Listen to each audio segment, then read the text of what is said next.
চৌপাশে বান বিধ্বস্ত এটা পৰিৱেশ সৃষ্টি হৈছে।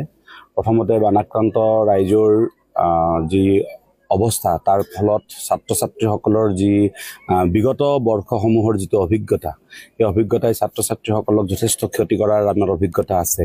ৰাজ্য চৰকাৰলৈ আমি অনুৰোধ জনাম, যথেষ্ট চেষ্টা কৰিছে, মাননীয় মুখ্যমন্ত্ৰী ডাঙৰীয়ায়ো যথেষ্ট প্ৰয়াস কৰিছে, কিন্তু বান শেষ হোৱাৰ পিছত যেতিয়া ছাত্ৰ ছাত্ৰীসকলৰ বেছিভাগ বহুত বিদ্যালয়ৰ, বিশেষকৈ যোৱাকালি আমি বোকাখাতত দেখিছোঁ যে বহু বিদ্যালয়ৰ বুৰ গৈ আছে।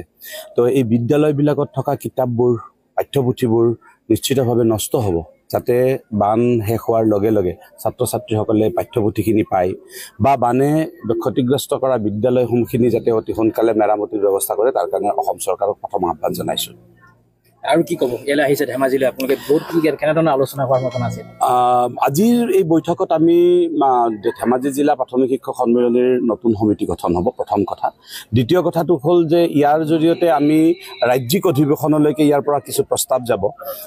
এতিয়াও আমাৰ ৰাজ্যৰ প্ৰাথমিক বিদ্যালয়ৰ প্ৰধান শিক্ষকৰ পদ সৃষ্টিৰ সমস্যাটো সমাধান হোৱা নাই সম্পূৰ্ণৰূপে, যদিও চৰকাৰে কেবিনেটে সিদ্ধান্ত লৈছে, কাৰ্যকৰী হোৱা নাই।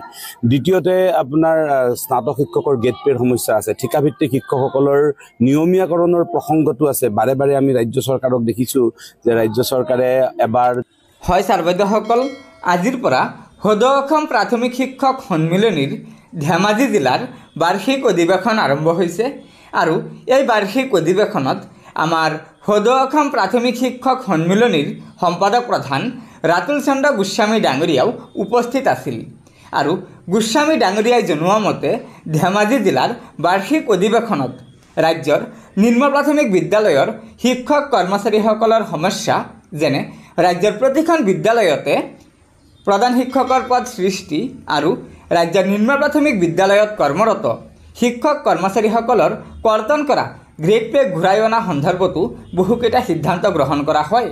গতিকে ছাৰ বাইদেউসকল, এয়া নিশ্চয় ৰাজ্যৰ শিক্ষক কৰ্মচাৰীসকলৰ বাবে এটা অত্যন্ত গুৰুত্বপূৰ্ণ খবৰ। আশা কৰিছোঁ লগৰ বন্ধুবৰ্গক এই ভিডিঅ'টো শ্বেয়াৰ কৰি আজিৰ এই গুৰুত্বপূৰ্ণ খবৰটো জনাই দিব আৰু নতুনকৈ অহা ছাৰ বাইদেউসকল অনুগ্ৰহ কৰি আমাৰ এই চেনেলটো ছাবস্ক্ৰাইব কৰি ল'ব।